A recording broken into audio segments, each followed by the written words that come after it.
유대인의 지혜서인 탈무드에 보면 이런 이야기가 있습니다. 어느 날 아버지와 어린 아이가 사막길을 걷고 있었습니다.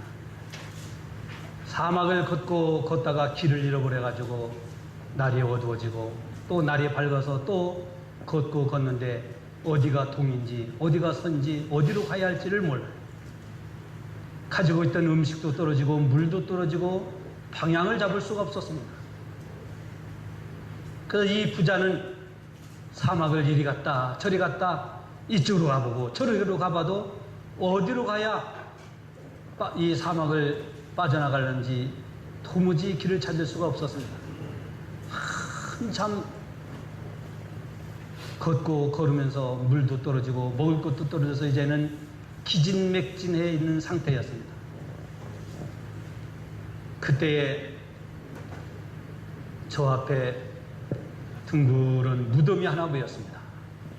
그 무덤을 보자 아들이 아빠 뭐 다 죽어가는 소리로 그랬겠죠. 저처럼 힘있게 아빠 그랬겠어요.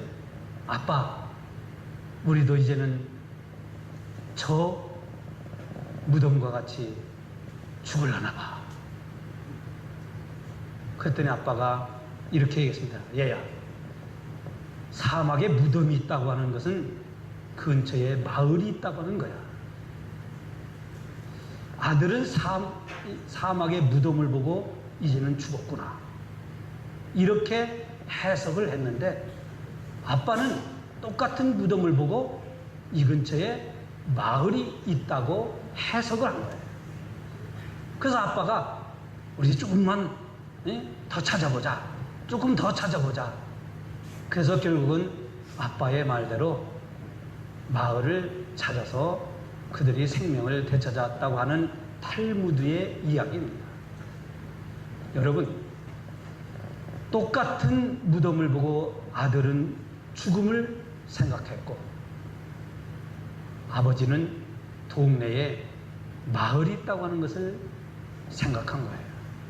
이렇게 생각할 수 있도록 사람은 어떠한 사건이나 사고, 어떤 현상을 보면은 즉각적으로 해석을 하게 됩니다. 하나님이 인간에게 주신 이 본초적인 그러한 본초 능력이 있는데 사물과 사건, 현상에 대한 즉시 해석할 수 있는 능력을 주셨어요. 어린아이가 놀이터에서 놀다가 미끄럼틀에서 떨어져 팔이 부러졌습니다. 똑같은 팔을 부러진 것을 보고 어떤 엄마는 그래 애들이 놀다가 팔도 부러지고 다리도 부러지고 찢기고 상하면서 크는 거야 이렇게 해석을 즉각적으로 하는 엄마는 그 어린아이를 튼튼하게 키워요. 근데 떨어져서 팔이 부러졌는데 이 애는 맨날 둔해가지고 그냥 떨어지고 다치기만 해 이렇게 해석하는 엄마는 그 자식 팔 부러진 거를 인해서 맨날 근심하고 놀이터에 나가서 놀면은 또 떨어지진 않을까 근심하고 똑같은 현상을 보고 해석에 따라서 어떻게 살아가느냐 하는 삶의 모습이 나타나요. 우리가 운전하다가 때로는 교통순경한테 걸려서 딱지를 받을 때가 있어요. 그러면 똑같은 딱지를 받고 어떤 사람이 어떻게 해석하느냐에 따라 달라요. 아, 오늘 내가 운전을 조심하라고 사고 나지 말라고 경찰한테 내가 걸렸구나 이렇게 해석을 하면은 오늘 운전을 내가 조심해야지. 그리고 운전을 조심하게 돼요. 그런데 딱지를 받고 나서 해석하기를 오늘 억수로 재수없는 날이네 이렇게 해석하면 그날 딱지 받은 것에 인해서 하루 종일 재수 없어요. 기분 나쁘다 이거예요. 하나님은 우리에게 이렇게 해석할 수 있는 능력을 주셨는데 그 해석이 판단을 하게 하고 해석이 판단을 하면은 결정을 하게 하고 결정은 행동을 하게 하는 거예요. 이것이 거의 순간적이고 물론 결정하고 행동하는 데는 나중에 일어날 수도 있지만은 하나님이 어떤 우리에게 상황과 환경과 여건에 따라서 금방금방 해석할 수 있는 그런 원초적 본능을 주신 거예요. 그 해석을 어떻게 하느냐에 따라서 우리는 판단을 하게 되고 판단에 따라서 행동으로 옮겨지고 결심하게 되고 결심이 행동하게 되는 거예요. 제가 캐나다에서 목회를 하는데 20년 동안 캐나다에서 이민 와서 살면서 교통순경한테 아니면 자기는 뭐 스피드나 신호 위반으로 교통순경한테 한 번도 티켓을 받아보지 않아서 자부심을 갖고 있었던 집사님이 있었어요. 교회 오면 그분은 맨날 얘기가 나는 운전을 얼마나 잘하는지 얼마나 조심하는지 딱지 안 받았다, 티켓 안 받았다고 하는 것이 그분은 자랑거리예요. 그래서 교회 안에서 어떤 분은 가끔 그런 얘기를 하잖아요. 오다가 오늘 또 주일 예배 오다가 교통한테 걸렸어 그러면은 막 뭐라 그래요. 아니 운전을 사실 한국 사람들이 한국에서 얻은 습관을 가지고 미국이나 캐나다에서 가면은 거의 다 걸려요. 거의 걸려요. 근데 그분은 안 걸렸다 이거입니다. 20년 동안 안 걸렸으니 얼마나 자부심이 있었겠어요? 근데 걸린 사람을 그냥 보면 가만히 있을 것인데 어떻게 다 운전이 그렇겠냐? 운전을 처음부터 잘못 배웠느니 습관이었더니 한국 사람들은 어쩌니 저쩌니 막 그냥 나무라고 콩구멍 내고 그냥 무안을 주는 분이 있어요. 근데 그분이 어느 날 걸렸어요. 왜냐하면 신도로에 새로 나온 도로에 우회전 금지구역이 있는데 사인을 못 보고 자기가 우회전을 하다가 옆에 있는 경찰한테 딱 걸려버린 거예요. 걸리고 나서의 문제예요. 걸렸을 때 그분이 어떻게 해석을 했냐면 이렇게 해석을 했는 거예요. 새로 나온 도로에 내가 우회전 금지구역에 우회전하다 걸린 것은 앞으로 이 도로를 지나가는 사람들, 그 사람들을 대신해서 내가 걸린 거다. 이렇게 해석을 한 거예요. 다른 사람들을 대신해서 자기가 걸려주었다고 해석한 거예요. 근데 교회 내에서 또 다른 분은 뭐라면 그 집사님 교통 딱지 안 걸렸다고 그렇게 자랑하고 교만하더니 하나님이 그 교만 꺾으시려고 걸리게 하신 거야. 이렇게 해석하는 사람이 있었어요. 또 어떤 사람은 똑같은 사건을 놓고 어떻게 해석하냐면 사람이란 운전을 하다 보면은 걸리기도 하고 안 걸리기도 하는 법이요. 이렇게 해석을 하는 분이 있었어요. 여러분 그렇잖아요. 똑같은 문제를 놓고 똑같은 상황을 놓고 어떻게 해석하느냐에 따라서 그날 기분이 잡치기도 하고 그날 그래도 마음의 평안과 위로와 마음의 안정을 찾아서 살아갈 수가 있는 거예요. 우리 삶 속에서 되어지는 일들, 우리 삶 속에서 사건과 사고가 있는 것, 그런 것을 통해서 때로는 내가 몸이 아플 수 있고, 때로는 여러분이 가정이 문제가 생길 수도 있고, 때로는 교회가 어려움을 당할 수도 있고, 때로는 우리 자식들에게 어려운 상황이 찾아올 수가 있어요. 그런데 우리는 어떻게 해석을 할 것이냐 하는 그 해석의 본능을 우리에게 주셨는데, 그 해석에 따라서 오늘 우리는 판단을 하게 되고, 그 판단이 결정을 하고 결정이 행동으로 옮겨지게 된다는 말씀입니다. 그래서 오늘 본문의 말씀을 우리가 요셉이라고 하는 사람은 오늘 본문에 어떻게 자기 형들이 아버지가 죽었을 때에, 그러니까 오늘 이 본문을 이해하려고 하면 요셉의 사건을 처음부터 우리가 말씀을 다시 한번 생각을 해봐야 돼요. 오늘 본문의 말씀은 뭐냐면 아버지 야곱이 죽었을 때 형들이 자기들이 오래전에 자기 동생을 팔아버렸어요. 그 팔아버린 요셉이 애굽의 총리가 되었어요. 아버지가 있을 때는 애굽의 총리가 되었어. 그냥 아버지 덕에 그냥 그럭저럭 사는데 아버지가 돌아가시고 나니까 이 요셉이 자기들을 해할까마 그냥 자기 동생 앞에 그냥 고개를 팍 숙이고 엎드려갖고 아버지가 그러셨는데 아버지가 살아계셨는데 이런 얘기예요. 그러니까 오늘 본문 말씀을 우리가 이해하려면은 처음부터 우리가 다시 한번 생각해야 되는데, 이 야곱이라고 하는 사람은 아내가 4명 있었어요. 아내가 4명 있는데 라헬이라고 하는 아내를 가장 더 사랑했어요. 근데 라헬은 출산을 못하다가 늦을감치 아기를 낳는데 그 아기가 누구냐면은 요셉이고, 그리고 제일 막내로 낳은 아들이 베냐민이에요. 그래서 야곱은 늑동이인 이 요셉을 극진히 사랑한 거예요. 물론 베냐민은 나중에 낳지만은 또. 그러다 보니까 형들이 이 요셉을 시기하고 질투해갖고 아버지 심부름 갔을 때 여러분 아시는 것처럼 이 요셉을 애굽으로 가는 상인들에게 팔았지 않습니까? 죽이려고 그러다가 팔았잖아요. 그 요셉은 아주 소년인 어린 나이에 형들이 자기를 시기하고 질투해서, 그러니까 우리가 살아가면서 시기한다고 하는 것은 이건 큰 문제예요. 때로는 교회 안에서도 시기심 때문에 은혜가 떨어지고, 시기심 때문에 믿음이 흔들리고, 시기심 때문에 신앙생활 바르게 하려고 했던 사람들도 이 시기라고 하는 것 때문에 못하는 경우도 있어요. 그래서 잠언 14장 30절에 마음의 화평은 육신의 생명이나 시기는 뼈의 썩음이라 그랬어요. 마태복음 27장 18절 말씀을 보면 대제사장들과 이 사두개인들이 예수를 시기해갖고 십자가에 못 박아 죽이는데 넘겨줬다고 그랬어요. 야고보서 3장 14절 말씀을 보면 이런 말씀이 있어요. 너희 마음속에 독한 시기와 다툼이 있으면 자랑하지 말라. 진리를 거스려 거짓하지 말라. 그리고 야고보서 3장 16절에 이렇게 말씀합니다. 시기와 다툼이 있는 곳에는 요란과 모든 악한 일이 있을 뿐이니라 그랬어요. 그러니까 시기가 있는 데는 악하다 이거예요. 요셉의 형들이 요셉을 시기해서 파는 거예요. 그 요셉은 아무튼 팔려갖고 노예 생활하면서 숱한 고난을 겪다가 하나님의 은혜로 애굽의 총리가 되었잖아요. 애굽의 총리가 되어서 이 7년 풍년 들었을 때 곡식을 저장하고 비축을 해서 7년 흉년 될 때를 대비했다는 말씀이에요. 7년 흉년이 들을 때에 타국에 있는 요셉의 아버지 집, 그 형제들이 곡식을 사러 왔다가 요셉을 만나게 되고, 그래서 결국은 요셉의 아버지 다윗과 그 형제들 70명이 애굽에 이주를 와서 살게 된 거예요. 그러다가 아까 처음에 말씀드린 것처럼 아버지 야곱이 세상을 떠나고 이제 형제들이 남았는데, 형제들 남으니까 이제 형제들이 요셉 앞에, 요셉이 총리가 됐으니까 총리 앞에 그냥 무릎을 꿇고 아버지가 생전에 살아계셨을 때 말씀하셨는데, 요셉에게 가서 말하기를 그 전에 우리가 당신을 파는 것은 악한 일이었으나 그저 용서해가지고 형제들 간에 화해하며 살아가라. 아버지가 이렇게 말씀하셨습니다. 그렇게 요셉에게 얘기한 거예요.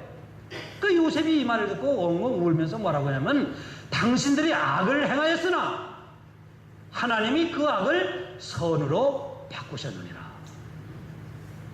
선으로 바꿔서 이때 이 가뭄 때에 모든 사람을 살리기 위해서 하나님이 악을 선으로 바꿨다. 이렇게 해석을 한 거예요. 근데 오늘 보는 말씀뿐만이 아니라 창세기 45장의 말씀을 보면 또 이런 말씀이 있어요. 창세기 45장을 보면은 요셉이 총리가 되었을 때 그 형들이 곡식 사러 와서 처음에는 몰랐다가 요셉이 총리가 된 걸 알았죠. 그리고 자기 신분을 밝혔거든요. 그 밝혔을 때 형들이 요셉 앞에 다 무릎을 꿇고, 그저 우리가 죄인입니다. 우리가 악을 행했습니다. 우리가 잘못했습니다. 우리를 살려주소서. 그럴 때 요셉이 뭐라고 얘기합니까? 창세기 45장 7절 말씀을 보면 이렇게 얘기합니다. 하나님이 큰 구원으로 당신들의 생명을 보존하고 당신들의 후손을 세상에 두시려고 나를 당신들보다 먼저 보내셨나니. 그러면서 8절에 그런즉 나를 이리로 보낸 이는 당신들이 아니요 하나님이시라. 요셉은 그렇게 해석한 거예요. 그러니까 똑같은 문제를 형들은 자기들이 요셉을 시기하고 질투해서 상인들에게 팔아버리는 그 잘못 때문에 이제는 요셉 앞에 우리는 죽었구나 생각을 하고 이렇게 생각하고 있는데, 요셉은 그거를 어떻게 해석하냐면, 당신들이 나를 보낸 것이 아니라 하나님이 이때를 위해서 나를 먼저 보내셨다. 이렇게 해석한 거예요. 그래서 요셉은 형들을 용서할 수 있었던 거예요. 당신들이 보낸 것이 아니라 하나님이 나를 이때를 위해서 먼저 보내셨다고 해석한 그 해석으로 말미암아 하나님의 뜻이었고 하나님의 계획이었고 하나님의 섭리 속에서 나를 이곳에 보내셨기 때문에, 하나님이 나를 보내신 그 당신들이 악을 선으로 바꾸셨다고 이 해석으로 말미암아 요셉은 형제들을 용서할 수 있었던 거예요. 그러니까 우리가 똑같은 일을 놓고도 어떻게 해석하느냐에 따라서 용서를 할 수 있기도 하고 용서를 못하기도 하고, 사랑할 수도 있고 사랑하지 못하기도 하고, 똑같은 일을 놓고도 우리는 믿음 생활을 잘할 수도 있고 믿음 생활을 형편없게 할 수도 있어요. 그러면 오늘 우리 해석을 어떻게 하느냐가 굉장히 중요하다 이 말씀이에요. 여러분들이 지금까지 이런 설교를 들어보셨는지 안 들어보셨는지 모르지만 오늘 성경은 분명하게 요셉이 이런 해석을 했기 때문에 형제들을 용서했고 그 형제들을 애굽으로 불러들였고 아버지도 그래서 거기서 내가 오늘 당신들의 자녀들도 내가 다 길러줄게요 그러잖아요. 악을 선으로 갚을 수 있었다 이 말씀이에요. 그러니까 오늘 우리는 내게 처하는 어떠한 상황과 현실을 어떻게 해석할 것이냐가 굉장히 중요해요. 내가 바쁘다? 할 일이 있다? 나는 해석하기를 내가 이 일을 먼저 하고 이 바쁜 것 때문에 나는 교회 못 나간다고 해석하면은 그 사람은 똑같은 일상과 똑같은 상황과 똑같은 문제 있으면 교회에 나올 수가 없어요. 왜? 해석을 먼저 그렇게 해버리기 때문에.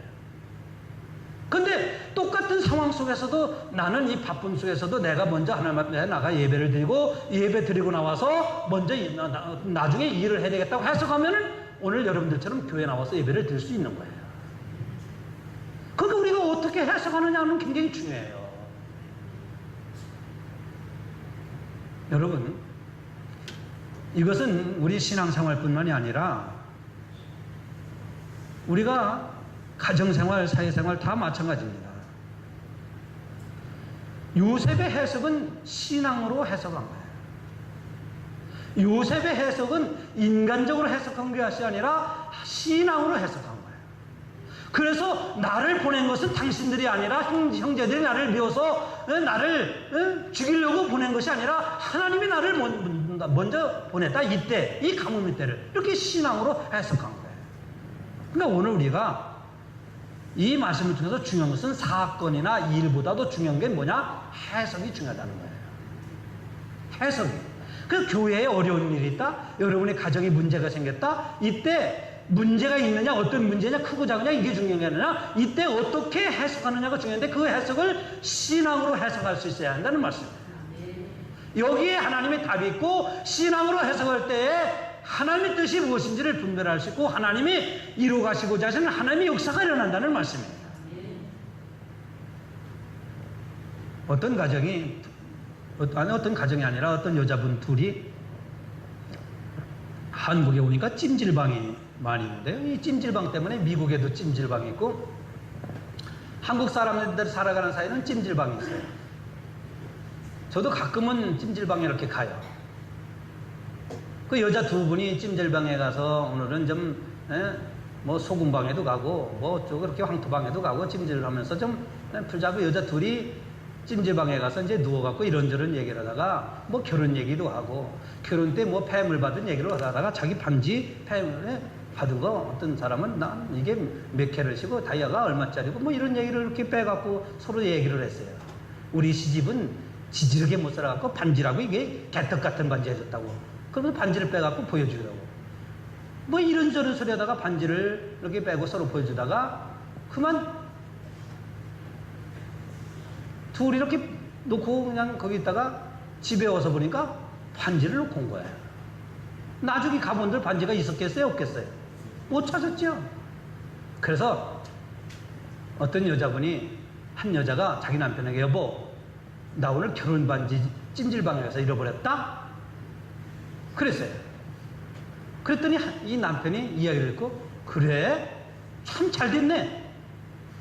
그렇잖아도 당신 반지가 결혼 반지가 별로 좋지 않아서 나하고 당신하고 커플링 하고 싶었는데 이참에 우리 커플링 다시 만들자? 이렇게 얘기한 거예요. 그러니까 이 남편은 자기 결혼 반지를 와이프가 결혼 반지 잃어버렸다는 얘기를 듣고 이참에 우리 커플링을 만들어서 당신하고 나하고 다시 반지 하나씩 끼자 이렇게 해석을 한 거예요. 그 결혼 반지를 잃어버린 것을 우리 다시 커플링을 만들려고 하는구나 이렇게 해석을 한 거예요. 근데 똑같이 반지를 잃어버렸는데 한 집은 남편이 뭐라고 하냐면은 여보 나 오늘 찜질방에서 반지 잃어버렸다? 에? 그거는 당신하고 결혼 깨란 말이야. 우리 결혼이 이제 파탄이라는 뜻이야. 이렇게 해석을 한 거예요. 그 부부가 그날 싸웠겠어요? 안 싸웠겠어요? 싸우고 나서 지금까지도 말 안 하고 산대. 그 똑같은 상황을 어떻게 해석하냐에 따라서 그 문제를 사랑으로 지혜롭게 행복하게 극복하느냐? 아니면 그 똑같은 반지 잃어버린 걸 당신하고 나하고 결혼 깨란 뜻이야? 이렇게 대판 싸우고 말이에요. 여러분, 이런 일들이 꼭 반지 잃어버리는 그 일만이 아니에요. 우리에게 하루에도 수없이 이런 일들이, 이런 상황, 사건이 있어요. 그래서 우리는 이 해석을 잘못하고 해석을 신앙으로 해석하지 않기 때문에 하나님이 불러도 하나님 앞에 나와야 해도 나오지 못하고, 하나님 앞에 우리가 봉사하고 섬기고 믿음 생활 제대로 해도 하지 못하고 살아가고, 사람을 때로는 용서하고 이해해야 함에도 불구하고 이해하지 못하고 그저 자기 잘난 멋대로 살아가는 거예요. 이게 해석을 하나님이 할 수 있는 우리에게 지혜를 주시고 본능을 주셨는데, 그거를 신앙으로 해석하지 않으면 이런 일들이 일어난다 이 말씀이에요. 아까도 말씀드렸지만 요셉의 말씀을 통해서 우리는, 그래서 이 사건이라고 하는 사건보다 더 중요한 게 뭐냐? 해석이에요. 그래서 꿈도, 여러분 꿈도 중요하지만 꿈보다 더 중요한 게 뭐예요? 해몽이 중요하잖아요. 꿈도 어떤 꿈을 꿨냐보다도 해몽이 중요해요. 여러분 꿈 궁금하면 저한테 오세요. 해몽 잘해드릴 테니까. 왜? 저는 신앙으로 꿈 해몽해드릴 테니까. 어떤 분은 꿈 때문에 그냥 꿈자리, 저는요 이상하게 이게 뭐 영적으로 뭐 그런 것도 있겠지만 꿈 안 꾸는 날이 없어요. 꿈 안 꾸는 날. 360을 맨날 꿈꿔요. 어떤 때는 좋은 꿈, 어떤 때는 나쁜 꿈. 근데 어떤 분은 보면 꿈 꿔가지고 그 꿈 때문에 그날 괴로워갖고 그냥 밥도 안 먹고 그냥 힘든 그런 분들 저한테 와요. 저한테. 그러면 해몽제가 잘해드릴 테니까. 근데 우리는 신앙으로 해석할 수 있는 예수의 사람이 되어야 해요. 오늘 이 요셉이 나를 여기 보낸 것은 당신들이 아니라고 그러잖아요. 하나님이 나를 당신보다 먼저 보내셨다고, 이 말이 뭐예요? 하나님이 나를 보내셨다고 하는 것은 신앙으로 해석했다는 거예요. 여러분 이것도 마찬가지잖아요. 우리가 어떻게 보느냐에 따라서 신앙으로, 이 물이 반컵 남았네, 아직도 남았네 이렇게 볼 수 있고, 반컵 밖에 없네 이렇게 볼 수도 있어요. 그러니까 여러분이 어떤 가정에서 일을 하든지 직장에서 일을 하든지 교회를 섬기든지 우리에게 수없이 부딪혀지는 일을, 상황, 사건, 문제, 이런 문제가 있을 때 우리가 어떻게 순간 해석할 수 있느냐, 이것은 바로 우리가 늘 깨어 기도하지 아니하면, 성령의 은사를 받지 아니하면 이렇게 순간적 신앙으로 해석할 수 있는 게 아니에요. 그래서 여러분들에게 기도하라 이거예요. 기도할 때에, 기도해도 어떤 때는 안 되는데, 기도할 때에 하나님께서 성령을 통해서 우리에게 순간 신앙으로 해석할 수 있는 지혜를 주시는 거예요. 요셉이 얼마나 위대한 신앙을 가진 사람이었어요, 여러분. 창세기 39장의 말씀을 보세요. 그가 보디발의 집에 갔을 때 하나님이 요셉과 함께 하시니 그가 형통한 자가 되어서 보디발의 집의 모든 일들이 다 잘되게 했었다. 왜? 보디발의 집이 잘되고 잘될 집이 되어서 잘됐나요? 요셉이 하나님을 신실하게 믿으니까 하나님이 요셉을 생각하셔서 보디발이 하는 모든 집안 일들이, 밭의 솔주들이, 모든 일들이 다 잘되도록 형통하다고 복을 주신 거예요. 요셉 때문에. 여러분 때문에 여러분의 가정에 웃음이 있으시기 바랍니다. 여러분이 있어서 여러분의 가정이 행복하시길 바랍니다. 여러분이 있기 때문에 이 영도 중앙교회가 잘되는 그런 하나님의 사람들이 되시기 바랍니다. 여러분, 보디발의 집이 아까 말씀드린 것처럼 복받을 집에서 복받았나요? 하나님이 그 집이 복받을 집이었어요? 하나님을 알지 못하는 집이었는데 요셉 한 사람이 있으니까 그 집이 잘 됐잖아요. 여러분의 가정도 여러분이 있어서 행복해야 돼요. 감사하고 서로 사랑하며 살아가야 돼요. 부부간에 정말 잘 살아야 돼요. 여러분이 있기 때문에 영도 중앙교회가 잘 돼야 된다 이 말씀이에요. 그러기 위해서 우리가 이렇게 신앙적 해석이 중요한 겁니다. 해석하는 것은 자유이지만은 그 해석에 따라서 나 자신의 인생은 너무나 차이가 나요. 어떤 사람은 믿음의, 은혜의, 기쁨의, 감사의 삶을 살 수 있고, 어떤 사람은 아까 그 반지 잃어버린 것처럼 대판 싸워갖고 그냥 지금까지 말도 안 하는 그런 부부가 될 수도 있고, 우리가 해석하는 건 자유예요. 근데 해석을 안 하는 사람은 없어요. 왜? 하나님은 본능적으로 우리에게 해석할 수 있는 이 본능을 주셨기 때문에요. 그 본능적으로 해석을 순간 해석하고 그것을 이제 판단해요. 해석을 통해서 판단. 이것이 잘 됐냐 못 됐냐, 좋은 거냐 안 되느냐, 이렇게 판단하고, 판단을 통해서 우리가 뭐냐면 결심하게 되고, 결심은 이제는 행동으로 옮겨지게 되는 거예요. 이 해석은 자유예요. 여러분, 여호수아와 갈렙 사건을 알 수 있잖아요. 하나님이 이스라엘 백성들을 가나안 땅으로 불러들이기 위해서 애굽에서 출애굽시켰잖아요. 엑소도스 시킨 거예요. 그래갖고 가나안 땅으로 불러들여 가는데 가나안 땅이 어떤 땅인지를 알아야지. 그래서 스파이를 보냈잖아요. 스파이를 보내갖고 12명 보내갖고 10명이 와서 얘기하는 소리가 뭐 다 하시는 말씀이니까 그 땅 우리가 못 들어갑니다. 그 땅은 성이 견고하고 사람들이 장대가 찍고 무장되어 있고 그 사람들에 비하면 우리는 메뚜기 같은 존재에서 못 들어갑니다. 10명이 그랬어요. 그 사람들의 해석은 뭐였습니까? 그냥 사실 본 그대로만 해석한 거예요. 근데 여호수아와 갈렙은 어땠습니까? 맞습니다. 가보니까 그 사람들 키도 크고 장대가 크고 성도는 없습니다. 그런데 하나님이 우리와 함께 하시면 그들은 우리의 밥입니다. 하나님이 함께 하시면 그들은 우리의 밥입니다. 이게 신앙적 해석이다 이 말씀이에요. 하나님은 10사람의 손을 들었습니까? 2사람을 손 들어줬습니까? 교회도 말이에요. 다수가 이게 목사님 이게 옳습니다, 이게 맞습니다 하더라도 신앙적 해석이 아니면 하나님은 거기 손 안 들어요.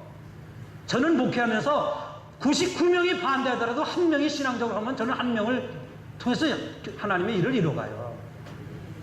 그러니까 내 뜻이 안 맞는다 생각하지 말고 여러분 신앙적 해석을 해야 돼요. 평상시에 이거는 평소에 하나님 앞에 기도 생활을 통해 성령의 지혜와 권능을 얻어야 되는 거예요. 똑같은 문제 속에서도 마찬가지입니다. 제가 말씀 하나만 드리고 마치려고 해요. 요즘 뭐 나이키 또 어떤 신발, 뭐 어떤 신발이 또 여기 유명합니까? 한국에는 뭘 잘 몰라요. 저는 한국 제품 회사는 잘 모르지만은 뭐 나이키, 미국에는 리복 뭐 이런 것들이 있는데요.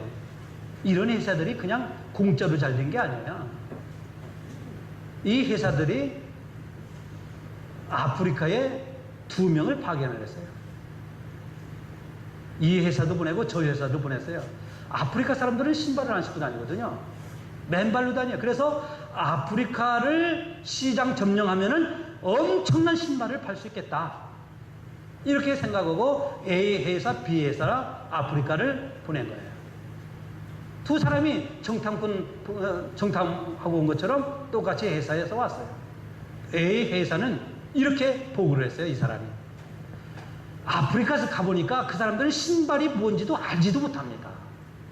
그들에게 신발을, 운동화를 판다고 하는 것은 불가능한 일입니다. 왜? 운동화를 알지 못하고 신발이라는 것이 뭔지 못하고 평생 맨발로 다니는 게 편한 사람들에게 운동화를 팔고 운동화를 제공한다는 것은 이것은 안 됩니다. 그 회사는 어떻게 됐을까요? 근데 B 회사는 그랬어요. 내가 가보니까 아프리카 사람들은 다 맨발로 다녀요. 이 사람들에게 운동화를 주어서 운동화 신고 다니는 이점, 좋은 점 이런 것들을 알려줘서 우리가 이 아프리카의 시장을 개척하면 우리 회사는 세계를 점령할 수 있습니다. 이 회사는 됐다 이거예요. 여러분, 이게 세상 사람들도 이렇게 어떻게 해석하느냐에 따라서 실패할 수도 있고 성공할 수도 있는 거예요. 우리에게 때로는 어려운 문제가 찾아옵니다. 내가 할 수 없는 일들이 우리에게 찾아옵니다. 정말로 해결할 수 없는 일들이 우리에게 찾아옵니다. 이런 때에 여러분 인간적으로 판단하지 말고 세상적으로 여러분들이 해석하지 말고 신앙으로 해석해요.